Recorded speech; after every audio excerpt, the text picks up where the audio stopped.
My name is Melly. I'm 32 years old and married. My husband, Justin, is 35 and works in an office. I'm a freelance fashion designer working from home. My work was unstable with many small assignments in the beginning, but I landed on a big project with a large paycheck recently. It gave Justin and I an opportunity to move into a high-rise luxury apartment. Since I was the one who wanted to live in such a place, I agreed to pay the monthly rent from my own pocket. Justin was quite delighted to live in the lavish apartment that I thought we had a happy future ahead of us. I had never imagined what was to come next. One day, Justin brought his mother, Betty, back to our place. She was 65 years old. Her husband passed away 3 years ago, and she had been living alone since. "Hi, Melly." "Hi, Betty. It's been a while. What's going on?" "Well, she wants to live with us," Justin said uncomfortably. Why?" To my surprise, he explained that her house was getting too old and wanted to move to a better place. She didn't have a lot of money, therefore, she wanted to move in with us for the time being. "Oh, I see. I understood, but to be honest, I wasn't too keen on it. I believed that our place was a comfortable nest for the two of us. Betty, whom I hadn't had much contact, was like a stranger to me. I felt resistance to having her with us. "Please. Her house is tattered. Who knows when it starts falling apart? I'll urge her to find a small but new place as soon as possible." He took my hands and pleaded, Okay. I assumed it was just for a short period and reluctantly agreed. Betty moved in a month later. "Thank you so much for letting me stay in such a fantastic apartment." "No problem. Please make yourself at home." I welcomed her with my best fake smile. "Sorry to dive right in, but may I borrow some money?" "Huh? Money?" As soon as she placed her things in her room, she asked me to lend her money. I was astounded by her bluntness. "Right. I've been seeing the doctor a lot lately, and it cost me money. I just need a little bit. Please." "How much are you asking?" "Around $300 for now."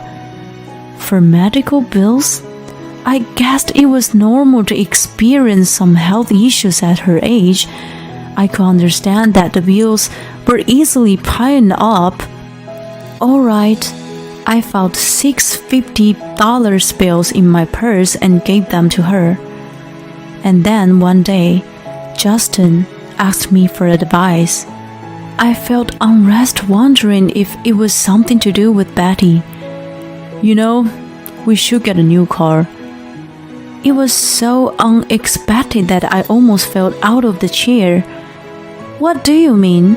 We just bought a car 2 years ago." "But it's too small. I think we should get a bigger one." It didn't matter if it was big or small. It was for the two of us, or three if we included Betty. Why did he care how big it was? "I mean, my mom doesn't like it." "Why? I don't get it." I wondered why she complained about a car that had nothing to do with her. "She wants a more luxurious car, like Mercedes." Huh? I was totally lost. What a nonsense! We can't afford such a car. Who got the money to change a car for such a lame reason? Did Betty even have a driver's license anyway? I will not buy an expensive car. Tell her to. I rejected his suggestions at the drop of the hat. It wasn't apparent to me at that time why she cared about the car. And once again, Betty asked me for money. My medical bills got more expensive and I'm behind with payments. Could you help me again? Should I be concerned about your health? I asked her. She paused for a while and replied, Not really. I just felt a bit depressed and have a hard time falling asleep. The therapist is quite expensive. I'm really sorry. I see. Well, if that's the case, how much do you need? About 1,000 for now. $1,000? I shrieked. I didn't know much about the therapy, but it sounded too expensive. I'm sorry. My insurance pays in full only for a limited number of sessions, and then I have to take up half of the charge. I see. Hold on. I'll get it by tomorrow.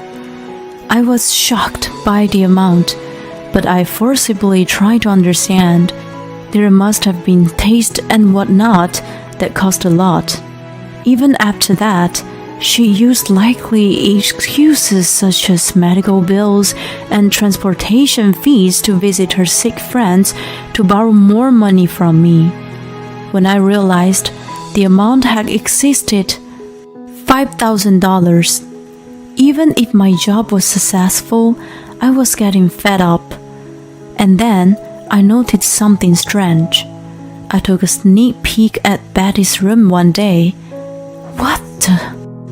There were designer bags and wallets that were placed neatly on the wall shelf. I was flabbergasted by the sight. I thought she didn't have money. How come she had those luxurious items? She borrowed so much money from me, yet she owned so much expensive stuff. I became suspicious about the medical bills. A month later, Betty came to me for money again. Melly, about money?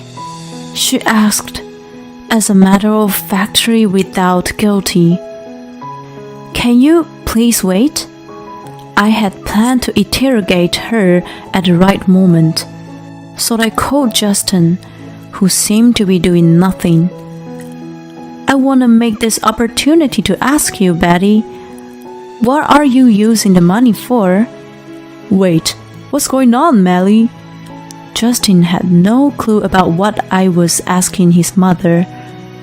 You know, my therapy sessions, prescriptions, and... She mumbled. Not only those, right? You've been buying designer clothes, bags, and other things, haven't you? Are you really seeing the therapist? Of course! Then, please show me the receipts. You must have them, right? Well... When I harshly cornered her with a blunt question, she couldn't say anything more. I realized that she wasn't spending the money on her well-being, but on something else. Wait a sec. What are you guys talking about? Justin was still confused. Betty was squandering the money she borrowed from me. It's more than 5,000, you know. Even so, you're being too aggressive. Can't you speak to her in a nicer way? He had a soft spot for his mom. In other words, he was a mama's boy. I don't have receipts. I was shopping and eating out with my friends, she confessed at last. I was thinking how relaxed you seem, even though you supposedly had no money. Besides, you didn't seem so depressed. If it was all lying, please pay me back right now. Betty looked at me with pleading eyes. Wait, I can't come up with such an amount right away. I've had enough already, so I pointed at her room and said, You got so much designer stuff in your room. Resell them all. Otherwise, please move out. To which the mama's voice said, Hey, You're so one-sided. She deserves a little luxury too. He came to her rescue. What the? I wouldn't call squandering money you borrow a luxury. More than $5,000 is down the drain. It's like a scam. You're being disrespectful. Don't be so arrogant just because you're paying the rent here. If you're not happy with this, you get out. What? Such nonsense. I was reaching the boiling point that steam was about to come out of my ears. I glared at him furiously. Did I say anything wrong? You created the cause by bringing Betty here. In the first place, you do nothing but be lazy at home. Thanks to whom do you think you can live in such a nice place? I snapped at him. You're so condescending that it's so infuriating. Get the heck out now. Rage had taken over him. I see. Okay, don't regret it. I packed up only the necessary things and left the apartment. I found a new place right away. I was a remote worker, so that I could do my job from wherever I lived. I wasn't obsessed about living in a high-rise. As long as my living space was comfortable. Well, what to do next? I had no intention to go back to that place anymore.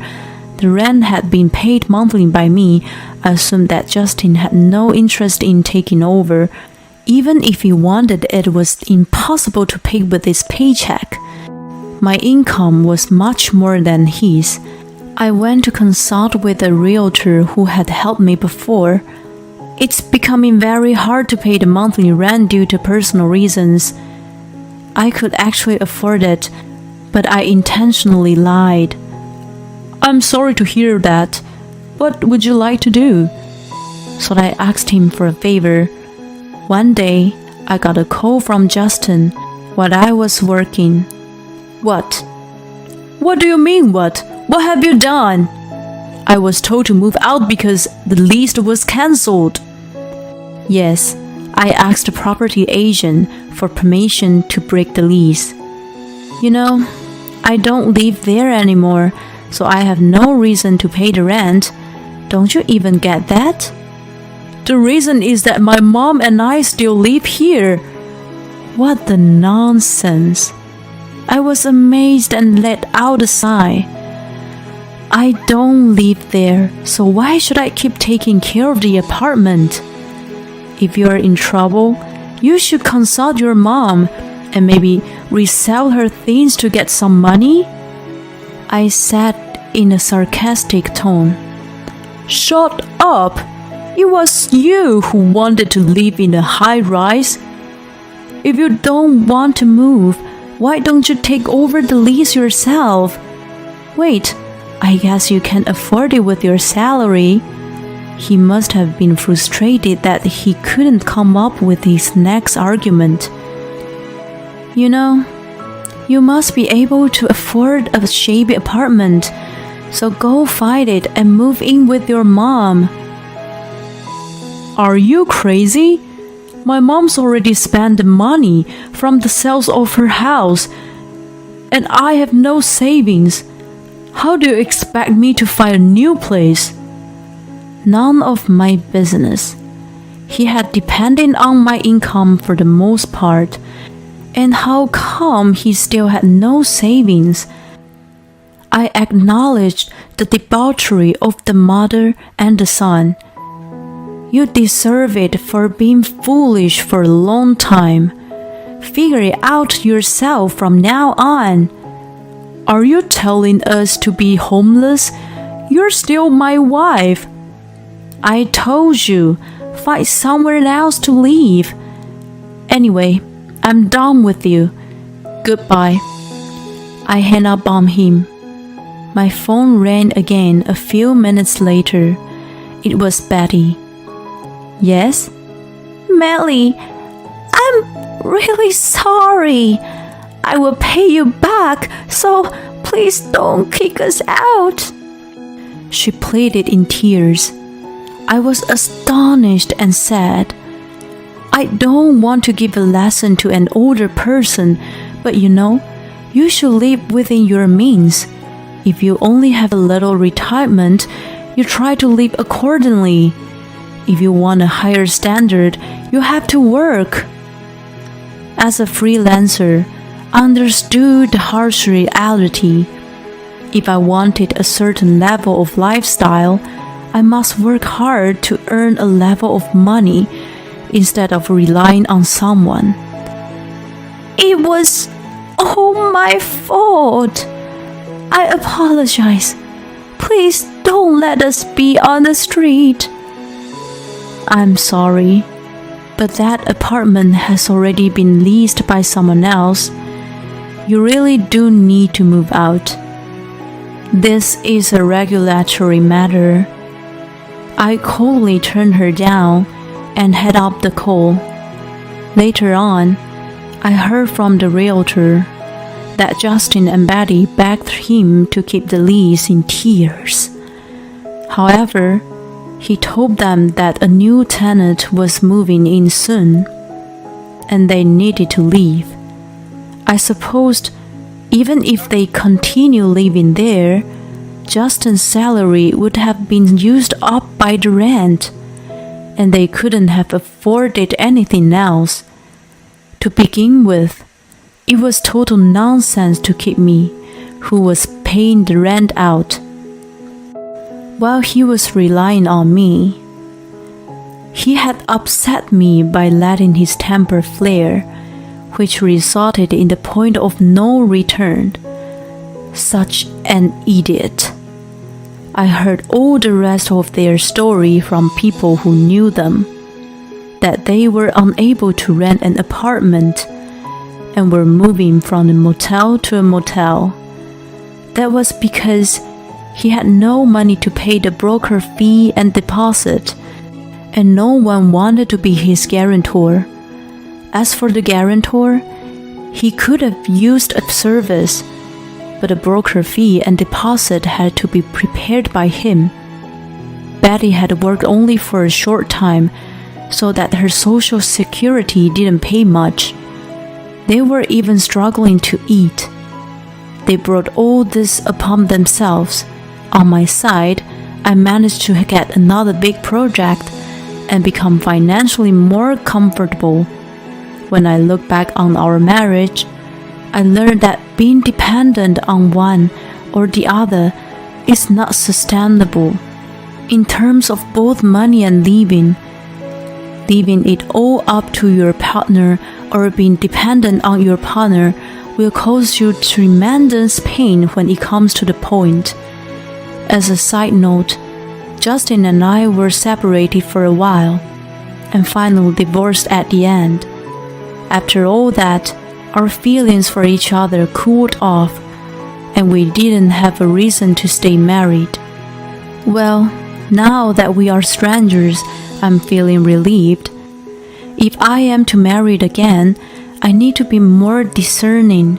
I'll take my time to find the right partner. The divorce taught me many different perspectives on life.